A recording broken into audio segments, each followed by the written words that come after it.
22 dhjetorit e kësaj të hënë në orën 18 përpara zyrës së Edi Ramës. Prisni masivitet, do të qëndroni gjatë, sa është planifikuar nga ora 18 deri kur dhe do të jetë një ditore, apo edhe i propozimi i zotit Berisha që ka qenë edhe publik për të qëndruar edhe 3 javë në shesh? Unë nuk jam pjesë e grupit punës,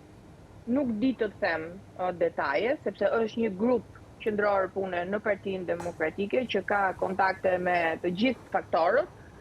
opozitar, me degët, me strukturat, apo jashtë strukturave e kështu me radhë. Nuk di të them detaje, di që fillimi është ora 16, po mbarimi unë 18 mos gaboj, 18, po. Ora 18, më fal, ora 6 mbasdite, por unë nuk di të them se kur do mbaroj, e kanë qytetarët në dorë pastaj. Duhet qytetarët, unë pres masivitet nga të gjitha takimet që unë kam zhvilluar në ditët e fundit dhe kam pasur jo pak, çdo ditë kam pasur disa takime në degët që unë jam caktuar dhe të gjithë qytetarët jo vetëm kanë mirë pritur protestën, mënyrën tonë të protestës në kuvend, kanë mirë pritur të gjithë sepse e thash edhe një herë që ai parlament nuk përfaqëson më vullnetin e qytetarëve.